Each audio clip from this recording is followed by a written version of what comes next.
안녕하십니까. 저희는 웹파싱을 이용한 종합정보 제공 사이트 제작을 초기 목표로 잡은 김태희, 이원빈, 신용민입니다. 먼저 목차인데요. 일단 활동 계획에서는 주제 선정 동기, 그리고 주제가 변하는 과정을 설명하고 이제 디자인을 간단하게 설명해 드릴 겁니다. 그리고 보스 작동 원리를 이제 아주 단순하게 구조도를 그려서 보여드리고 이제 이에 따른 저희가 작성하거나 예제를 참고해서 만든 코드들을 보여드릴 겁니다. 그리고 마지막으로는 패치노트와 업데이트입니다. 여기서 저희가 들은 바로는 발표가 15분이기 때문에 저희는 결과와 요점 위주의 발표를 준비했습니다. 그러므로 앞에 있는 보고서를 잘 보시면서 저희 과제 연구의 디테일을 감상해 주시면 감사하겠습니다.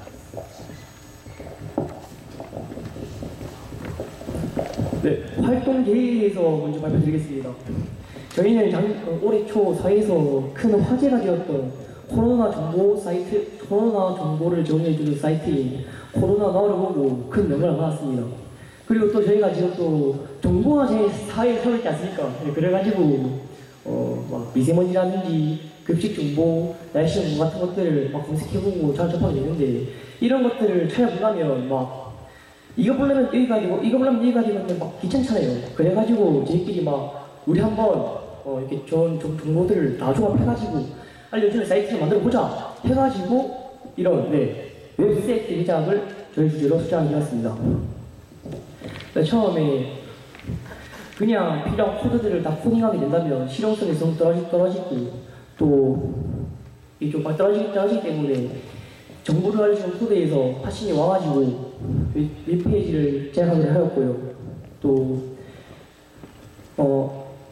웹페이지를 만드는 데 필요한 컴퓨터는 HTML 같은 컴퓨터를 학습하는 등 웹페이지를 만들기 위해서 노력을 하였습니다. 근데 웹페이지를 만드는 중에 몇 가지 좀 이게 좀 문제점, 단점 같은 게 있어가지고 저희가 카카오톡 부채식으로 카카오톡 제작으로 주제를 다시 바꾸게 되었는데 그 이유가 저희가 맨 처음에 다른 사이트에 들어가는 번거로움을 줄이고자 저런 웹사이트를 만들고자 한 것인데 또 그 정보를 보려면 저희가 만든 웹사이트에 들어가야 돼요. 그러면 그것도 번거롭고 또 웹사이트를 운영하는데 어느 정도 자금도 들어가기 때문에 그런 점에서 한계를 느껴가지고 실용성과 접근성, 보급률 등에서 또 장점을 가지고 있는 카카오톡 제작으로 주제를 다시 설정하게 되었습니다. 카카오톡을 저희 학교를 봐도 잘할 수 있는데 각자 반의 만톡을 보면 거의 대부분 학생들이 다 참여하고 있거든요. 그래가지고 그런 점에서 보급률이 매우 높음을 알 수 있고 또한 학생들이 언제 어디서나 저런 카카오톡 앱을 사용하기 때문에 접근적인 측면에서 더 우수하기 때문에 저희가 처음에 추구하던 종합정보 제공을 하는 무언가랑 카카오톡 봇이 가장 적합하다 생각해서 저 주제를 결정하게 되었습니다.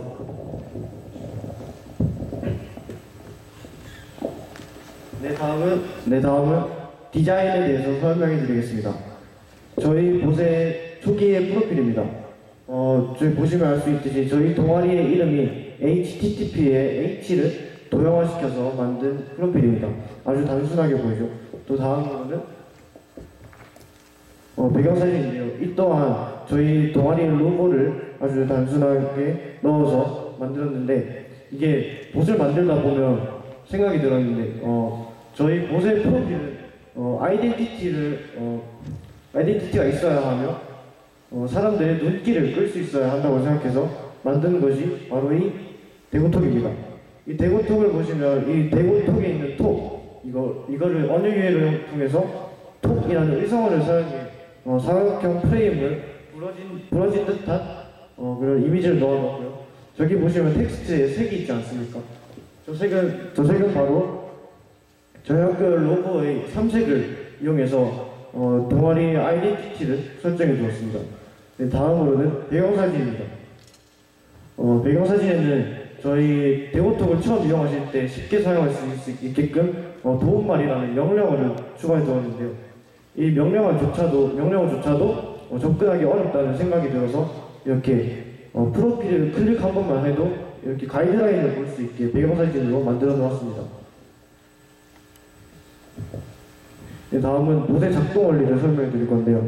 저희 봇의 작동 원리는 코멘트를 보시면 알 수 있듯이 상단바에서 알림이 뜨면 그 알림을 명령어로 받아서 바로 답장을 하는 그런 식입니다. 구조도를 보시면 무지 작동하는 상태를 스타트라고 설정해 두었고요. 그 상태에서 푸시 알림으로 명령어가 오면 명령어가 적절한지 적절하지 않은지를 판단하여 명령을 실행할 것인지 실행하지 않을 것인지를 판단하는 그런 과정을 구조도로 설정해 보았습니다.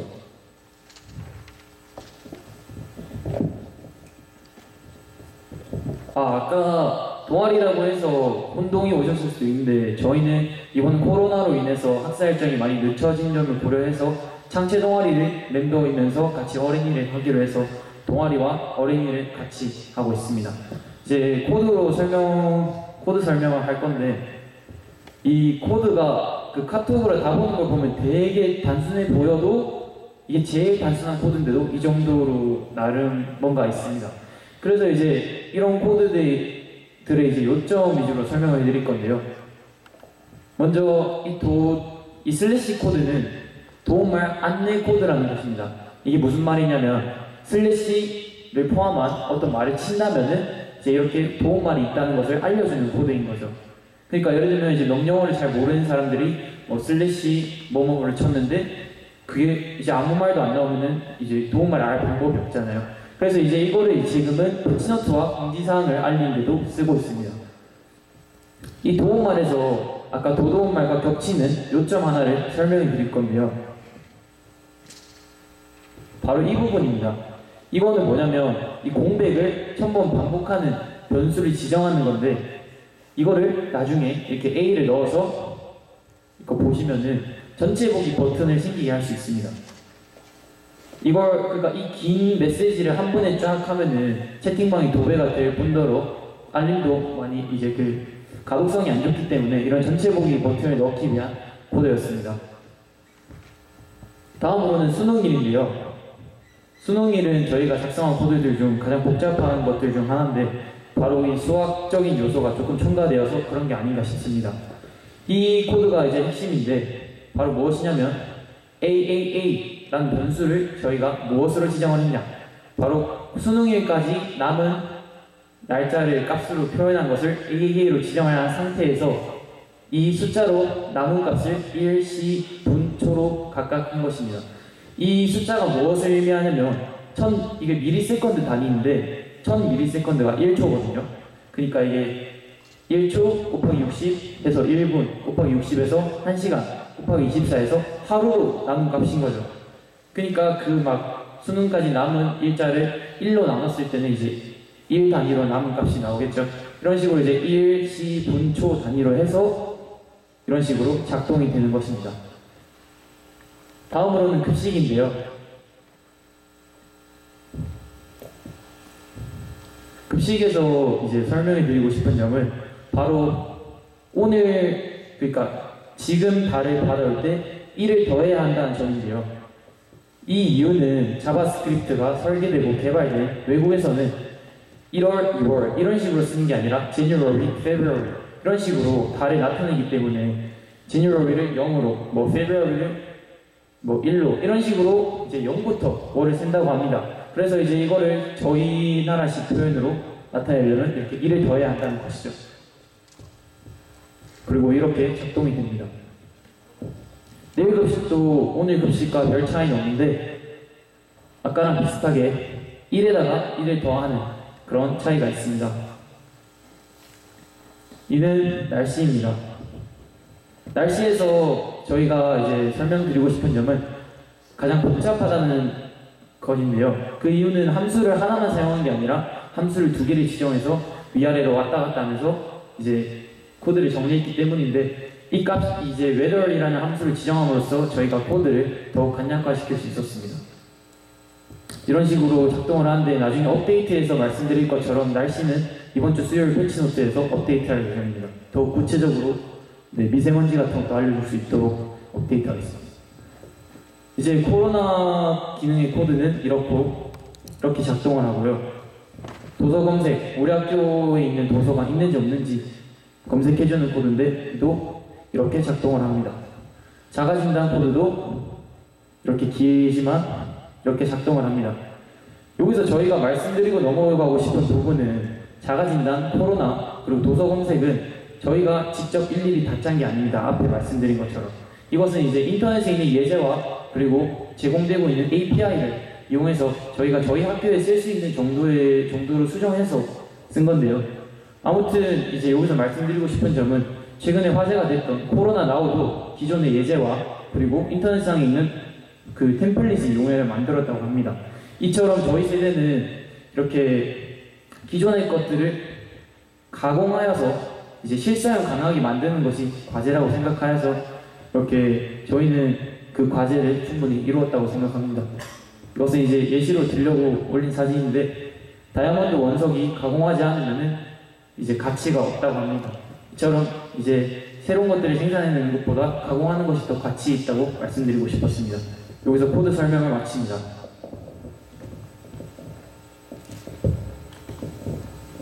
네, 다음은 패치노트라는 건데요. 네, 저희가 처음 시작을 1.0.0 버전으로 시작을 했는데 저희가 부득이하게도 일주일이 연기되는 바람에 그 주 수요일 날 패치를 하게 되었습니다. 여기 보시면 조직 검색, 중직 검색, 습식 검색 이거는 이 전 버전을 사용하셨던 분들 아시겠지만 이렇게 따로따로 검색하시면 되게 번거롭다는 의견이 나와서 이렇게 급식, 내일 급식으로 통합하는 그런 코드를 만들어 놓았습니다. 이는 보고서에 따로 기재되어 있고요. 그리고 이게 바뀌었다는 것을 모르시는 분들이 이전 코드, 이전 명령어를 입력하셨을 때 이 명령어가 바뀌었다 이것을 말해주는, 자동으로 말해주는 기능도 추가하였고요. 그리고 당연히 이 명령어에 따른 배경 사진도 바뀌었습니다. 그리고 이전에 배경 사진에 자가 진단 명단에 추가하는 그런 가이드가 부족하다는 의견이 나와서 그것도 수정하였고요. 그리고 이 코드들이 날아가는 것을 막기 위해서 이 구버전을 백업해뒀습니다. 네, 이어서 앞으로 뭐 할 점에 대해서 발표드리도록 하겠습니다. 저희가 이 디보톡을 만들고 이제 테스트하는 과정에서 여러 가지 개선할 점이 유입되었는데 그중 여러 가지 있는데 먼저 날씨 정보 추가입니다. 아까 태희가 말씀드렸듯이 날씨 정보를 지금 제가 매우 단순하게 날씨 상태, 현재 온도, 또 체감 온도 이 정도만 알려드리고 있습니다. 그래가지고 아까 본 습도나 미세먼지 농도 아니면 또 막 강수 확률 등 같은 막 다채로운 그런 날씨 정보를 제공해 줄 생각이고 또 내일 급식 오늘 시작인데 아까 내일 급식을 불러놓으면 오늘 급식에서 플러스 1을 해가지고 불러냈잖아요. 그래가지고 만약에 11월 예를 들어보면은 11월 31일에 내일 급식이 보고 싶어요. 근데 11월 30일에서 플러스 1하면 11월 31일인데 11월 31일은 날짜가 아니기 때문에 원래는 날짜가 아니기 때문에 급식 정보를 불러올 수 없습니다. 그래가지고 그런 점을 계산한 코드를 또 새로 작성해가지고 추가함으로써 그런 점을 계산할 예정이고 또 카카오니크 사용이고요. 저희가 현재 지금은 그냥 단순히 텍스트만으로만 정보를 정해드리고 있는데 카카오링크를 사용한다면 이런 식으로 그림 자료와 함께 정보를 전달함으로써 정보 전달력 부분에서 많은 개선이 있을 것으로 예상됩니다. 그리고 카카오링크가 조금 이제 숙련된 스킬을 요구하기 때문에 저희가 계속 공부해가지고 추가할 생각입니다. 그리고 명령어가 편한데 저게 친구들이 저한테 막 많은 피드백을 준 내용인데 저희가 명령어를 입력할 때 슬래시로 명령어를 입력합니다. 그래가지고 친구들이 막 슬래시면 불편하다, 없애달라 이런 해줘가지고 저희가 슬래시를 대체할 만한 다른 키워드를 찾고 있습니다.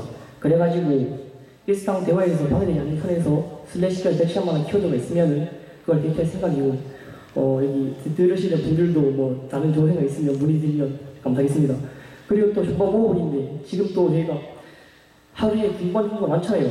급식, 날씨, 또 뭐 해가지고 많은데 그걸 한꺼번에 슬래시 오늘 같은 코드를 명령어를 입력하면 한 번에 오늘 주요 정보들을 따라락 알려주는 그런 코드를 만들 생각이고 또 자가진단 보안인데 자가진단이 또 저희 보트 사용자들이 가장 많이 이용하고 있는 기능 중에 하나입니다. 근데 이게 편리하게 막 이름하고 학번, 생년월일만 쓰면 간단하게 기입해가지고 자가진단을 할 수 있는데 이게 남용이 편리한 만큼 남용 위험성이 커요. 왜냐면 코드를 살짝 수정해가지고 잘못되게 만들고 또 무작위로 학생들을 막 이렇게 추가하다 보면 큰 혼란이 발생할 수 있기 때문에 그런 점에서 저희가 보안 방향과 보안 방법 등을 제시해볼 생각입니다. 그리고 마지막으로 정만 발전 가능성. 막 사람들이 저희 보고 민의가 상황이 되면 실질적으로 관리할 시간이 없지 않느냐 이런 식으로 막 물어보는 일도 있었는데 대고톡은 안정적으로 인터넷과 전력만 안정적으로 공급된다면 봇이 정상적으로 작동하기 때문에 저희 특별한 관리 없이도 봇이 정상 구성할 수 있을 것 같습니다. 그래가지고 그런 부분은 염려하지 않으셔도 될 것 같고 또 저희 이 안정적으로 구성되는 봇을 저희 후배들한테 물려주고 계속 쭉 내려가면 또 후배들한테 긍정적인 영향을 주기도 하고 또 나아가서 저희 대성국악계의 명분이 되지 않을까 그런 생각도 한번 해보았습니다. 이상으로 저희 조의 발표를 마치도록 하겠습니다. 감사합니다.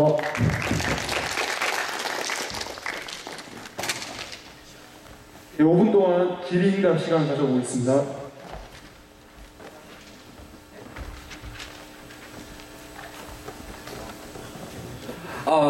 발표 정말 인상적으로 들었습니다. 그 코드를 쓸 때 자바스크립트를 쓰신 거죠? 처음부터 끝까지. 근데 이제 카카오톡 봇에는 네. 그 자바스크립트가 그대로 쓰이는 것이 아니라 네. 펑션 리스폰스라고 해가지고 매개 변수를 지정한 상태에서 쓰이는 그 다른 컴파일러 환경이 있습니다. 그래서 자바스크립트랑 조금 다른 걸로 압니다.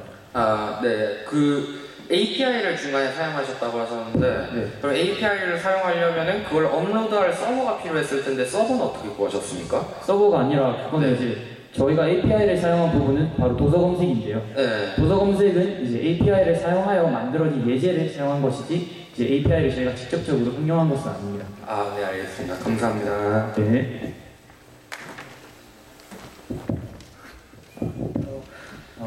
네, 그래서 이제 대고톡 만들었다는 건 알겠는데 그래서 어떤 걸 연구하셨다는 건지 전 이해가 안 되는데 어떤 걸 연구를 했다는 거예요?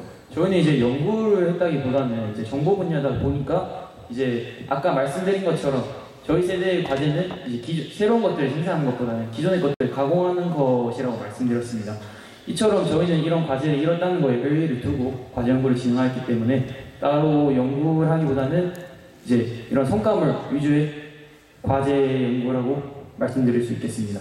네, 감사합니다.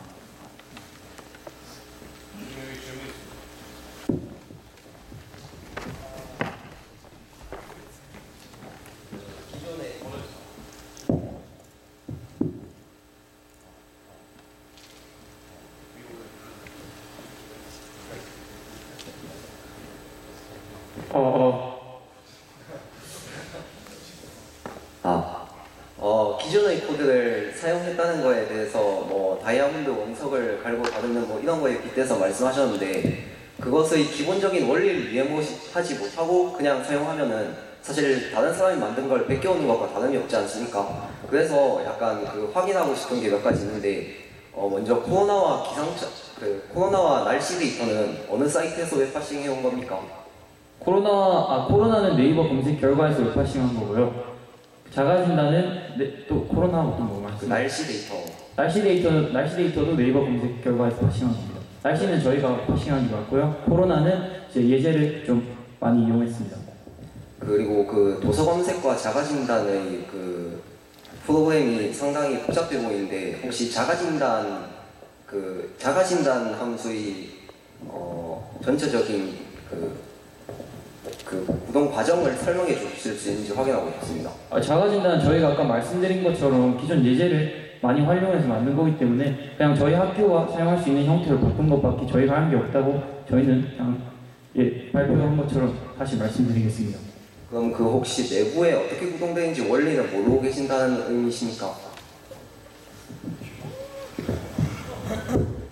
네, 저번에 저희가 자가진단 급식 코드를 분석해보았는데 저기 쭉 밑에 내려가다 보면 Y 1 이렇게 해가지고 저희가 자동으로 예 아니요 이렇게 대답을 해주는 그런 코드가 있는 것을 보았습니다. 그거를 사이트에 어떻게 입력하는지는 모르십니까? 근데 애초에 저희가 노베이스 상태에서 이제 저희가 필요한 부분만 공부하면서 코드를 작성한 거기 때문에 약간 그 정도까지는 이제 저희가 학습하고 있는 분야이고요. 저번에 이제 코로나도 저희가 많이 분석하고 직접 한번 짜보기 위해서 많이 노력을 했는데 아직까지 저희 실력은 좀 부족한 것 같습니다. 일단은 저희는 그래도 노베이스 3명에서 이 정도를 만들었다는 거에 의의를 두고 있습니다. 사실 그 질문 드린 이유가 사실 저런 거 뭐 API나 예제 코드를 제공하는 사람들이 그걸 응용해서 사용하기 편하도록 배포하기 때문에 저기를 그냥 응용해서 우리 학교에 적용했다는 것만으로는 약간 부족함이 있는 것 같아서 질문을 드렸습니다. 대답 감사합니다.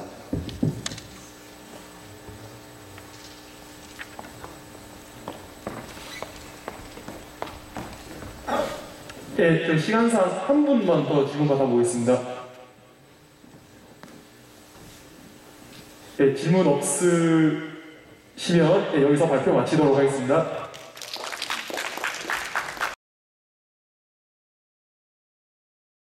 네, 안녕하십니까. 이모티콘의 언어학적 분석 및 거창대성고등학교 이모티콘 개발을 주제로 활동한 팀 CPB입니다.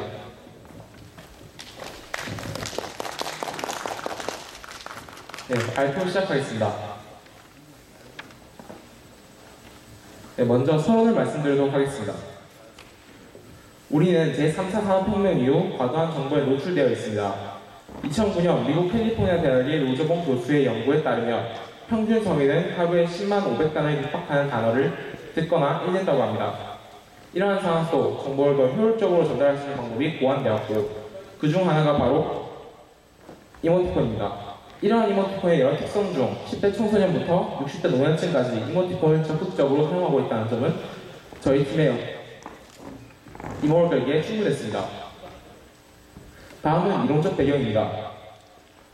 이모티콘은 감정을 의미하는 이모션과 기호를 의미하는 아이콘의 합성어입니다.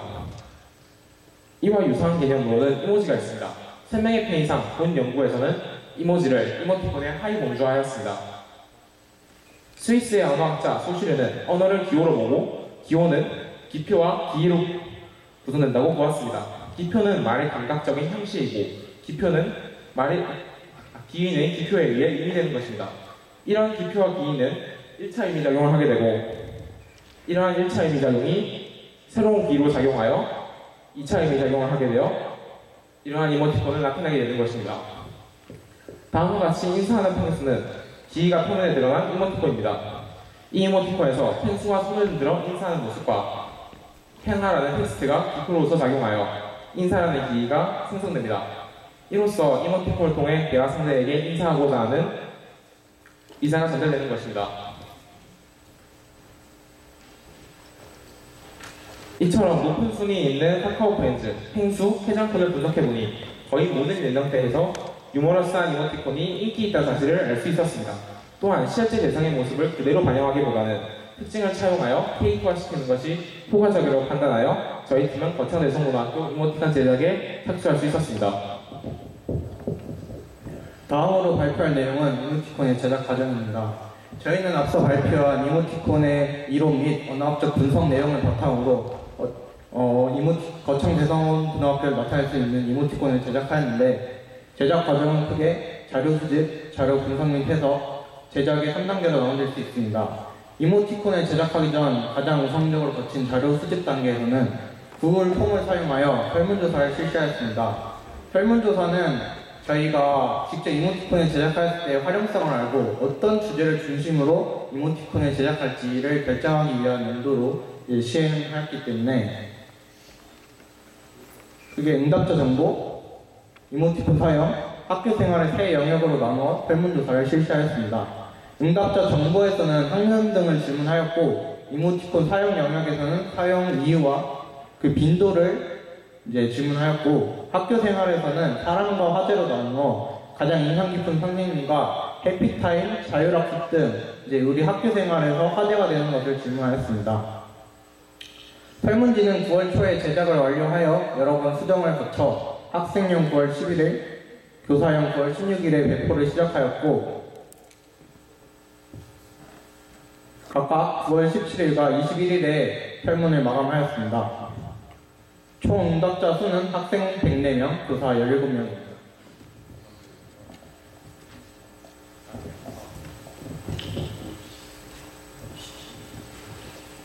네, 자료 분석은 다음과 같습니다. 먼저 학년을 보겠습니다. 저희가 세분조사를 한 결과 이 세분조사에서 1학년은 35명, 2학년은 51명, 그리고 4학년은 18명이 나왔습니다. 이를 보면 2학년의 비중이 상대적으로 많다는 것을, 높다는 것을 알 수 있는데요. 이는 왜냐하면 저희가 2학년이고 2학년이 RM이 진행하기 때문에 2학년 친구들의 관심도 높았고 상대적으로 1, 4학년은 진행하지 않기 때문에 RM이 진행하지 않기 때문에 그 결과가 낮게 나온 것으로 추정됩니다. 네, 이모티콘 사용 빈도는 다음과 같습니다. 자주 사용하기 위하여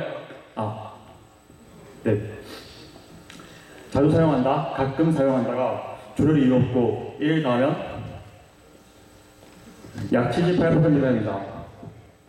이를 통하여 우리 학교 구성원들의 이모티콘 사용 빈도가 상대적으로 높다는 것을 알 수 있습니다. 또한 이를 통하여 만약 우리가 이모티콘을 만든다면 우리 학교의 구성원들이 우리의 이모티콘을 많이 사용할 것이라는 것을 추측할 수 있겠습니다. 네, 이모티콘 사용 이유입니다. 먼저 다양하게 표현하기 위하여, 재미있게 표현하기 위하여, 할 말이 없을 때 사용하기 위하여, 친밀감을 형성하기 위하여, 타야치 귀찮아서 등의 답변이 뒤를 이었습니다. 네, 일단 이모티콘 사용 이유는 이를 통하여 보면 감정 표현의 대체 혹은 다양함을 하기 위함이라고 볼 수 있겠습니다. 인상 깊은 선생님 분석입니다. 저희가 설문조사를 한 결과 우리 학교에서 가장 인상 깊은 선생님은 바로 김동우 선생님과 허순행 선생님이 각각 13표, 12표를 차례대로 기록하였는데요. 이 선생님들 두 분의 특징은 바로 우리 학교에서 가장 특색이 많은 인상 깊은 그리고 특성이 강한 선생님이라고 볼 수 있겠습니다.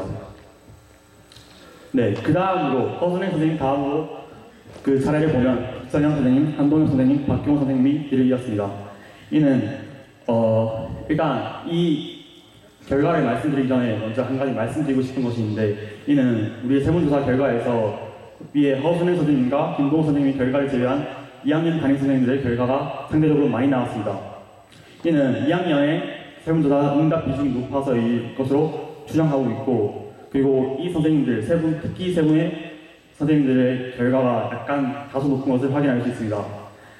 이는 2년 연속 보학원 선생님들보다 올해 새로 부임하셔서 새로 맞닥뜨리게 되는 선생님들에 대한 관심이 높기 때문이라고 분석됩니다. 네, 다음으로 학교 생활과 관련되어 가장 화제가 된 것 분석입니다. 이 자료를 분석해보면 해피타임, 코로나19, 자율학습, 급식, 외식 등이 차례대로 나왔습니다. 이를 통하여 우리는 이 결과가 좀 퍼센티지가 높은 것을 바탕으로 이모티콘을 제작하고자 하였습니다.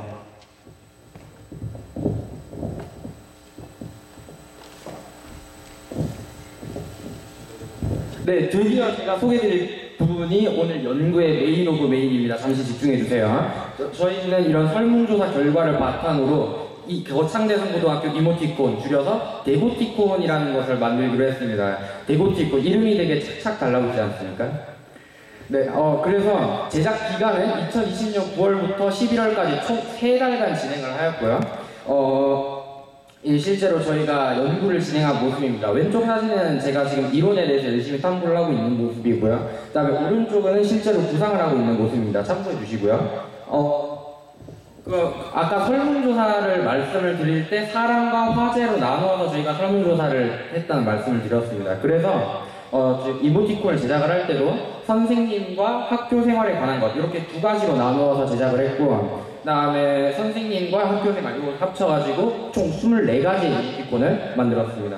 먼저 그 선생님에 관한 것은 이제 오늘 자리해주신 세 분을 위주로 제가 소개를 드릴 거고 그 다음에 학교 생활도 저희가 이제 하나 소개를 해드리도록 하겠습니다. 시간 관계상 일단 선생님에 관한 이모티콘을 저희가 제작을 할 때는 가장 인상 깊은 선생님이 누구인가요? 라는 설문조사에서 상위권을 차지한 선생님들 위주로 저희가 제작을 했고 그 다음에 상위권을 차지하지 못했더라도 저희가 아주 조금의 주관성을 부여해서 저희가 생각을 했을 때 뭔가 좀 잘 될 것 같다 하는 선생님들을 저희가 조금 집어넣었습니다.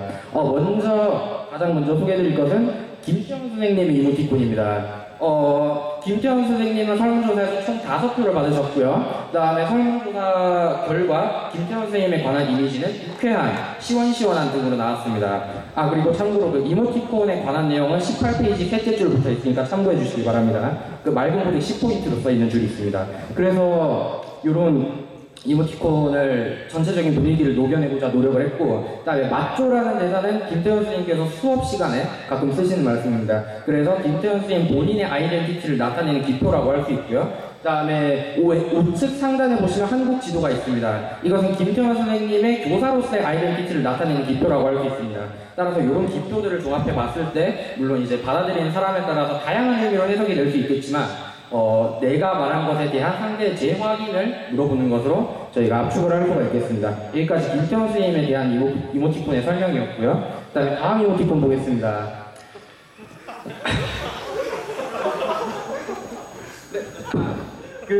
이거는 이제 최동현 선생님의 이모티콘입니다. 최동현 선생님은 설문조사에서 몇 표를 받지 못하셨지만, 이거 사진 찍어 가시네. 네, 몇 표를 받지 못하셨지만, 저희가 조금의 주관성을 부여해서 만든 두 분 중에 한 분이 바로 이 최동현 선생님입니다.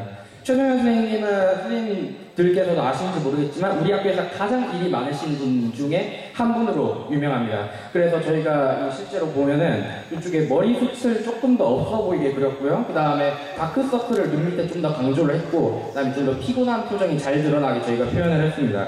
그리고 이제 위에 있는 하라는 멘트는 수업 시간에 가끔씩 이제 한숨과 함께 내뱉는 단말마와 같은 어떤 그런 멘트, 그래서 최동현 선생님의 피곤한 이미지를 상징하는 멘트라고 볼 수 있겠습니다. 그래서 저희가 선정을 했고요. 그리고 이런 기표들을 통해서 저희가 이제 나타낼 수 있는 기인은 나는 어제 일을 열심히 했다, 혹은 난 어제 심심자를 열심히 했다, 혹은 난 지금 일에 절어있다, 피곤하다, 이런 다양한 의미로 해석이 될 수 있겠습니다. 따라서 저희가 생각하기엔 가장 실용적인 이모티콘이라고 생각이 들고요. 그리고 다음으로 마지막으로 소개해드릴 것은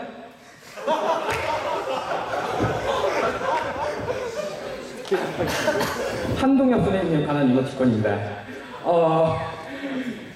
한동혁 선생님은 설문조사에서 총 7표를 받으셨고요. 굉장히 많은 표를 받으신 겁니다. 그리고 한동혁 선생님에 관한 이미지를 조사했을 때 아주 일관성 있게 코가 큰, 거대한, 이런 형용사들이 나왔습니다. 따라서 저희가 그거를 아주 강력하게 반영하려고 노력을 했고, 그 다음에 한동혁 선생님께서 쓰시는 단어 중에 응징이라는 아주 재미난 말이 있습니다. 그래서 그 응징이라는 텍스트와 빨간 컬러를 결합을 시켜서 조금 더 위협감이 들어 보이는 이미지를 조성하고자 노력을 했습니다. 그래서 이런 기표들로 우리가 생각을 해볼 수 있는 기들은 나는 너를 응징하겠다, 나는 네가 마음에 들지 않는다, 이런 다양한 의미들로 해석이 될 수 있을 걸로 기대합니다. 여기까지 선생님의 이모티콘에 대한 설명이었고요. 그 다음에 학교 생활에 관한 이모티콘을 설명을 하겠습니다. 학교 생활에 관한 화제를 조사한 결과 코로나19에 관한 화제가 상당히 많이 나왔고, 코로나19 중에서도 자가진단에 대한 인지가 상당히 많았습니다. 따라서 저희는 자가진단 이모티콘을 하나 제작을 했고요. 그리고 학생들뿐만 아니라 선생님들 사이에서도 자가진단을 매일 아침에 해야 된다는 것을 많이 잊어버린다는 저희가 말을 들었습니다. 따라서 이런 이모티콘은 학생과 교사의 경계를 넘나들면서 공감대를 형성할 수 있을 것으로 기대가 됩니다. 따라서 이런 이모티콘입니다. 그리고 저희가 혹시나 싶어서 저희가 이모티콘을 만드는데 레퍼런스가 된 선생님 11분을 모두 한 분 한 분 찾아가서 이런 서면 동의서를 받아냈습니다. 그래서 저희가 이런 식으로 철저하게 연구 윤리를 지키고자 했다. 이거를 조금 강조드리고 싶습니다. 이건 이제 김선영 선생님 서면 동의서입니다. 그리고 이게 이모티콘을 만들기만 해서는 안 되는 거잖아요. 만들기만 하면 의미가 없으니까 이제 이걸 배포를 해야겠죠. 여기 보시면 카카오 이모티콘 스튜디오라고 적혀 있습니다. 저희는 이 중에서 움직이는 이모티콘, 그러니까 정지된 거 21개랑 우리가 흔히 움짤이라고 말하는 GIF 3개 이렇게 구성된 움직이는 이모티콘으로 제안을 했고요. 저희가 이거 2020년 11월 초에 제안을 해서 지금 심사 중에 있습니다. 2주에서 4주 정도 걸린다고 합니다. 그래서 이런 것들 배포를 위해서 노력을 했다. 그래서 저희가 이런 연구는 사실은 단일 학교에서는 처음 있는 일입니다. 그래서 앞으로도 우리 연구가 다른 학교로도 조금 더 전파가 됐으면 하는 바람을 가지면서 이제 저희 연구에 대한 평가를 저희가 한번 해봤습니다.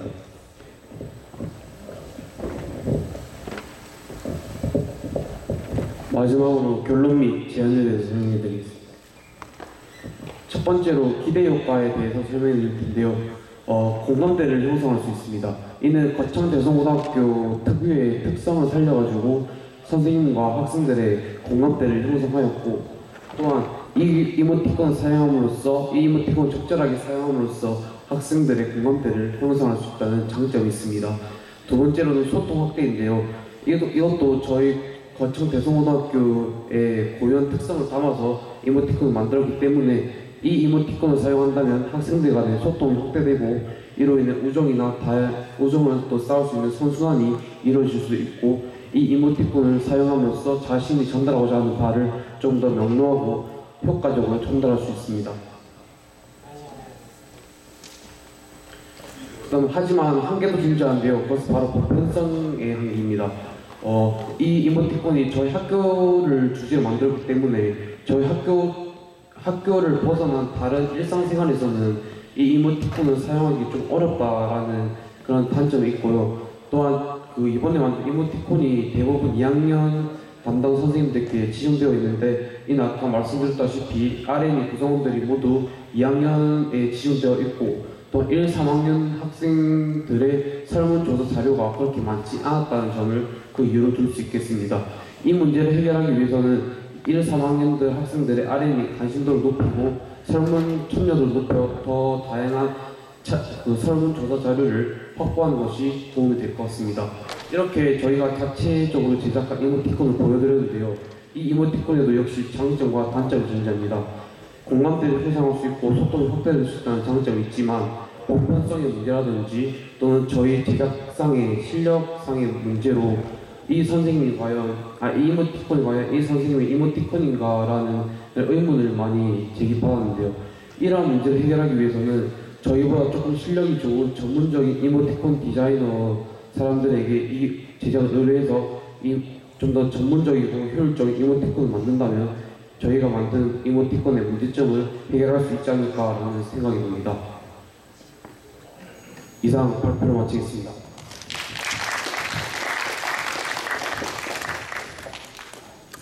네, 질문 있으시면 질문 받겠습니다. 5분 동안. 네, 말씀하십시오.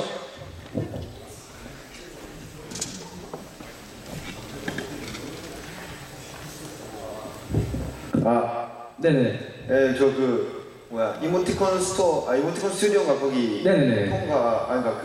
저희랑 한식 하는데 네네. 완전 유명한 사람들도 잘 통과되기 어려운 게 카카오톡 이모티콘인데 네. 통과될 수 있을 거라고 확신하시나요? 확신은 못합니다. 그래서 저희가 플랜 B를 세워놨죠.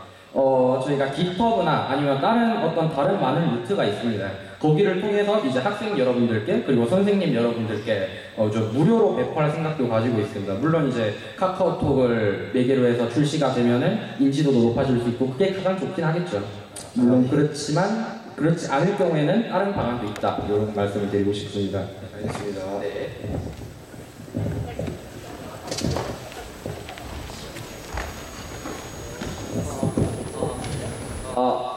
지금 보니까 네. 이모티콘이 총 14개 정도 제작이 된 것 같은데 지금 4개밖에 안 보여주셨잖아요. 혹시 다른 10개는 어디서 볼 수 있는지 궁금합니다.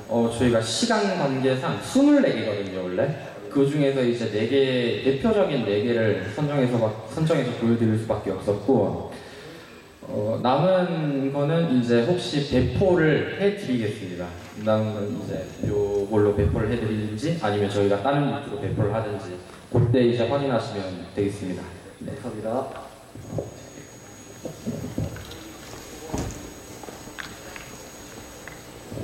다른 질문. 네, 또 질문 있으십니까? 선생님들도 질문하셔도 됩니다. 네, 질문 없으시면 여기서 발표 마치도록 하겠습니다.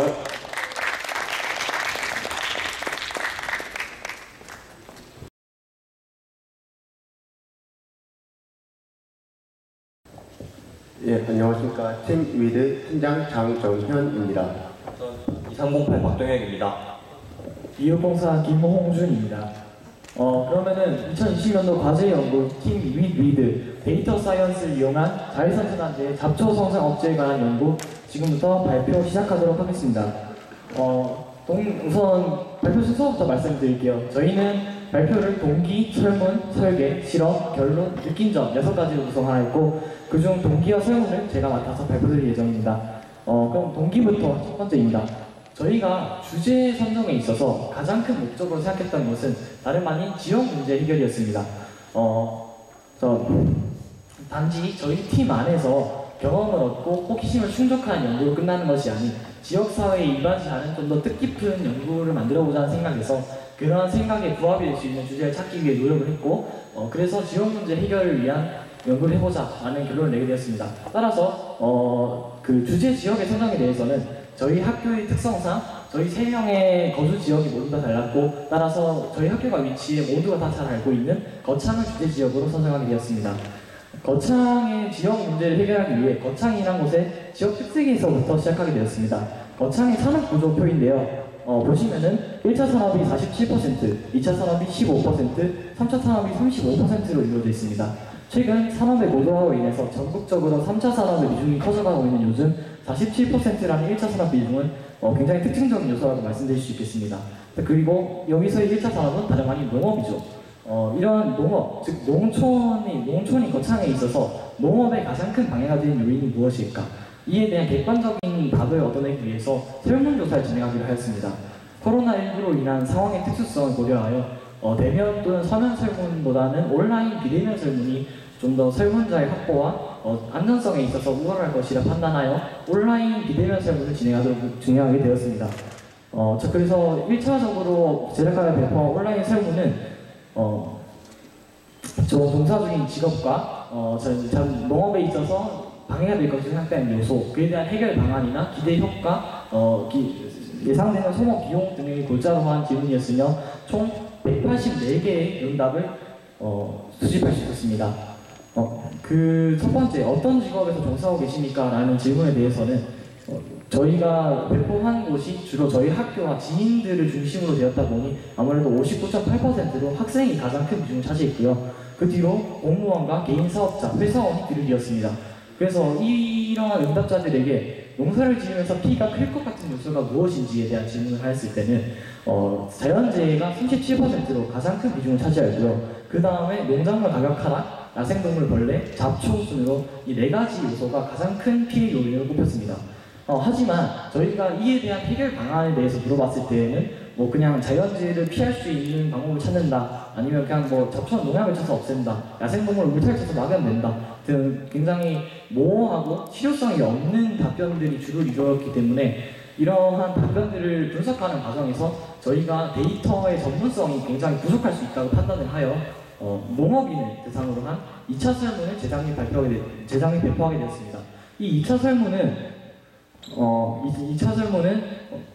그 재배 중인 작물, 그 다음에 농사를 지으면서 여겨지는 피해 요소, 그 다음에 그에 대한 해결 방법이나 소모되는 비용, 효과 등에 대해서 질문하였으며 총 44개의 응답을 수집할 수 있었습니다. 그리고 이 농업인을 대상으로 한 설문에서는 이제 토마토나 가지, 벼, 깨 등 다양한 작물을 재배하시는 농업인들께서 답변을 해주셨고 이러한 다양한 농업인들이 공통적으로 가장 큰 4가지로 꼽은 것이 바로 잡초, 자연재해, 야생동물, 벌레, 가격 하락의 4가지였습니다. 이는 일반인 대상으로 한 설문과도 큰 차이가 나지 않는 4가지 큰 요소인데요. 하지만 농업인 대상으로 한 설문에서는 바로 잡초가 45.5%로 가장 큰 비중을 차지했습니다. 따라서 저희는 이러한 설문 결과를 바탕으로 농업에 있어 가장 큰 피해 요소가 잡초라고 결론을 내리고 이러한 잡초를 제거하기 위한 방법을 논의하게 되었습니다. 이 설문 결과에 대해서는 보고서에 보시면은 실험의 설문 분석 파트에 자세히 설명되어 있으니까 참고해 주시면 좋을 것 같습니다. 그래서 그러한 논의 결과로서 저희가 잡초를 해결하기 위한 방법으로 자외선 차단제를 떠올리게 되었는데요. 아무래도 인체에 유해하고 환경에 악영향을 미치는 농약에 비해서 인체에 무해한 자외선 차단제를 살포하는 것이 환경의 영향이나 안정성 면에서 좀 더 우월할 수 있을 것이다 라고 판단을 하여 연구할 가치가 있다고 보았고 이에 실험을 진행하게 되었습니다. 그럼 다음 발표. 이제 실험을 설계하는 과정을 발표하도록 하겠습니다.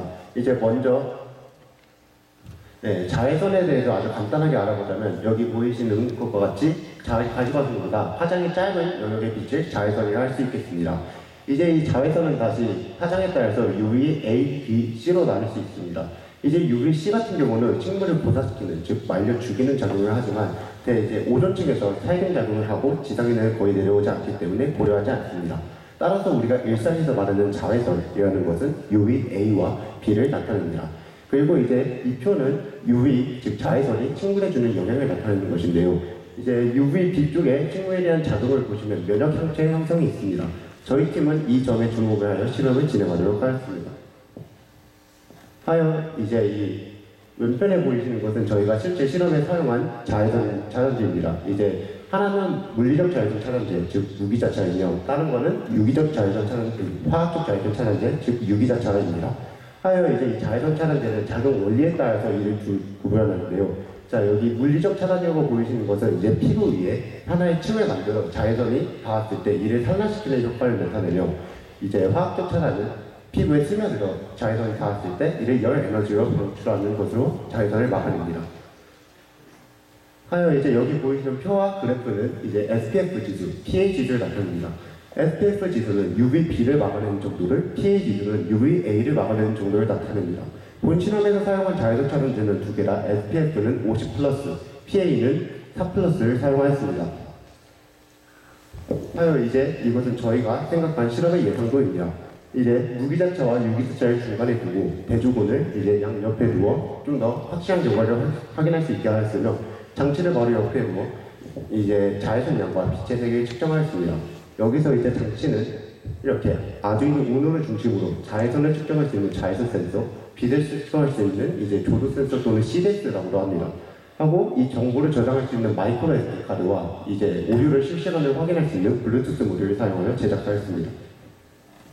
그래서 이거는 이제 실제 회로를 만들기 전에 장치가 어떻게 작동을 하고 정상 작동을 하는지 확인하는 사진으로 조도 센서, 마이크로 SD 카드 모듈, 이제 저 옆에는 블루투스 센서, 블루투스 모듈과 자외선 감지 센서입니다. 하고 이제 실제 회로 제작 사진입니다. 이제 조도 센서를 시작으로 모듈과 센서를 하나씩 결합하여 최종 회로를 만들었으며, 이제 이 배터리는 저희가 실제 실험에 쓰려고 제작한 배터리입니다. 다만 이제 저희가 이 회로를 또 따로 보여드릴 텐데, 여기 보이시다시피 다른 이제 빠진 모듈이 하나 있습니다. 이것은 이제 회로가 완성되고 나서 오작동이 일어나는 원인으로 지목이 되어서 제거한 모듈입니다. 하여 이것은 저희가 이제 설계한 케이스입니다. 직육면체의 케이스를 설계하여 회로가 들어갈 수 있게 하였고, 이제 빗물 같은 방수 효과가 있어야 되기 때문에 뚜껑의 경우는 이 몸체보다 가로 세로가 2cm씩 더 길게 설계하였습니다.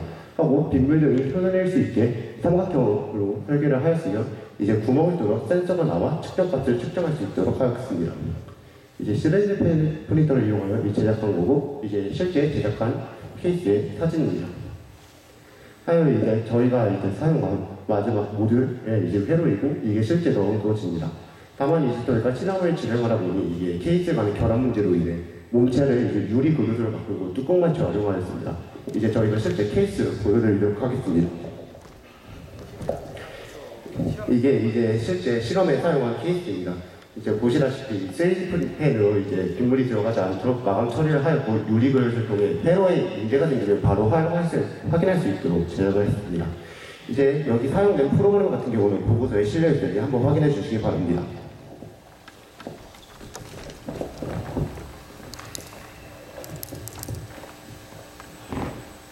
하고 이것은 이제 저희가 만든 장치가 실제 작동하는 사진인데요. 여기 검은색 배경의 사진은 이제 휴대폰, 즉 블루투스를 확인하였을 때고, 이것은 이제 마이크로 SD 카드 모듈에 저장된 파일을 나타낸 것입니다. 여기서 CDS는 빛의 세기를 의미하며 UV는 자외선 양을 나타냅니다. 한 가지 유의하실 점은 이제 CDS는 빛의 세기가 강할수록 작은 값이 측정이 되며, UV의 경우는 자외선 양이 많을수록 큰 값이 측정됩니다. 이제 이것은 저희가 장치를 제작하고 나서 작동을 확인하기 위해서 오후 1시에서 2시경에 이제 측정한 값입니다.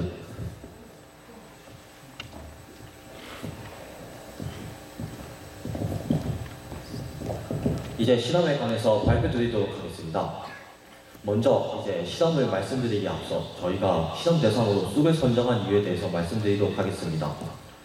저희가 자외선 차단제를 잎에 발라야 하기 때문에 이제 잎의 크기는 적당한지, 그리고 이제 주변에서 쉽게 구할 수 있는지, 그리고 이제 농업인들이 이 식물을 작도 여기고 있는지 등을 고려하여 이제 선정된 여러 후보 중에서 쑥이 이번 실험에 가장 적합하다고 판단하여 이제 쑥을 실험 대상으로 선정하고 실험을 진행하였습니다. 그리고 이제 실험에 사용된 쑥은 실제 농가에서 자라고 있는 쑥을 채집한 것인데요. 저기 두 번째 사진 위쪽에 보시면은 지금 자라고 있는 벼가 있습니다.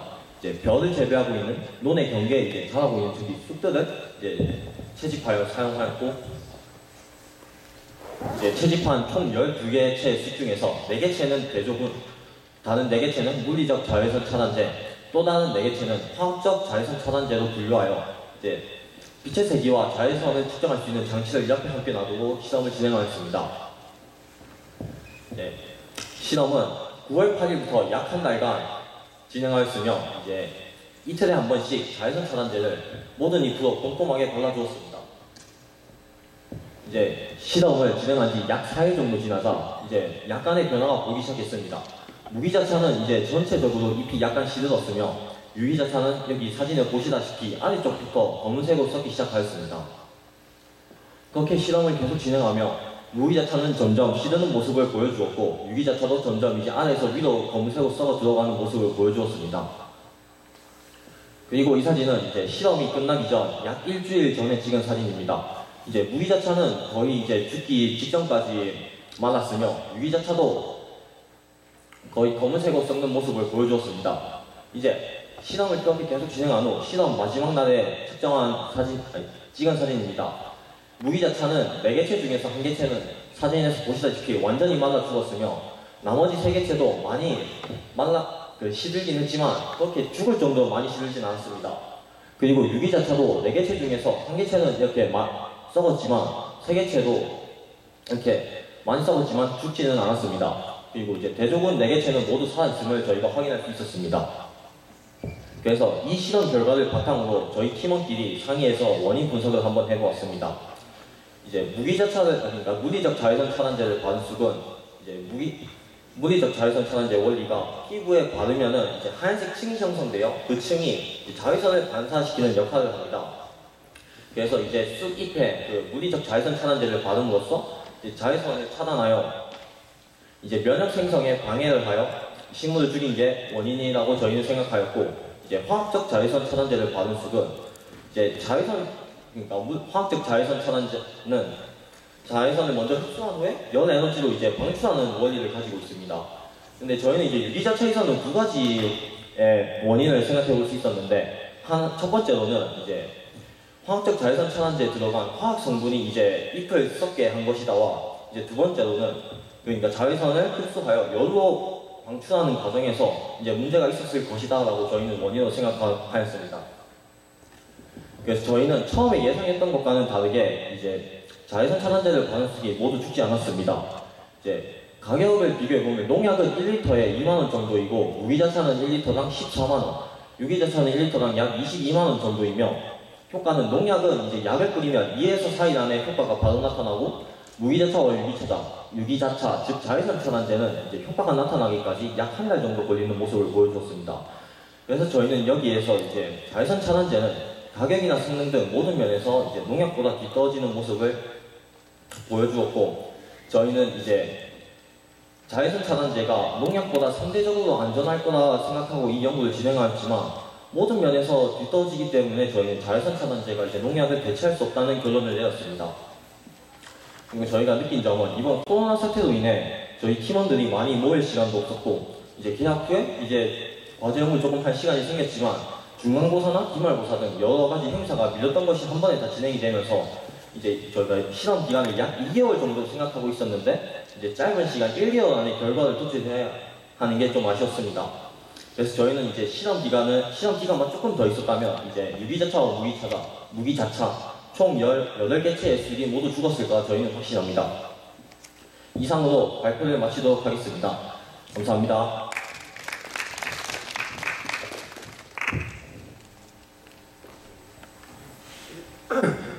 네, 5분 동안 질의응답 진행해 보겠습니다.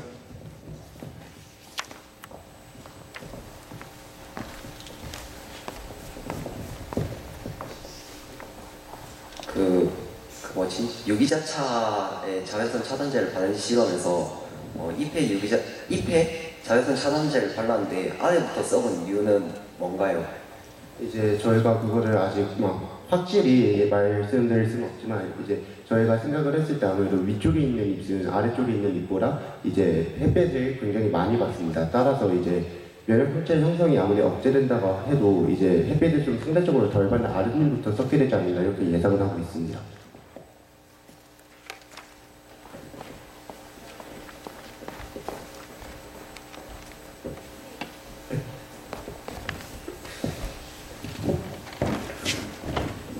자외선 측정기를 만들었잖아요. 예. 이거에 대한 분석은 없어요? 자외선. 이제 자외선 여기 실험 설계에는 보면 동시에 식물이 자라는 장소에서 측정되는 빛의 세기 상대량과 자외선 상대량을 측정한다. 시간의 흐름에 따라 쑥에 나타나는 변화를 관찰하며 기록합니다. 근데 지금 발표하는 내용을 보면 그 차단제를 발랐는지 안 발랐는지 뭐 어떻게 발랐는지 이 얘기만 있지 지금 이 자외선 상대량, 빛의 세기 이런 거는 하나도 내용이 없는데. 이제 저희가 실험을 진행하면서 같이 측정을 하긴 했습니다만 이제 마지막에 시험이 끝나고 이를 분석하는 결과에서 이제 자외선 양이 사실상 이게 매일 변화하게 되는데 그 변화에 따라서 고르게 막 나타나진 않아가지고 발표에서 그 부분을 빼게 됐습니다.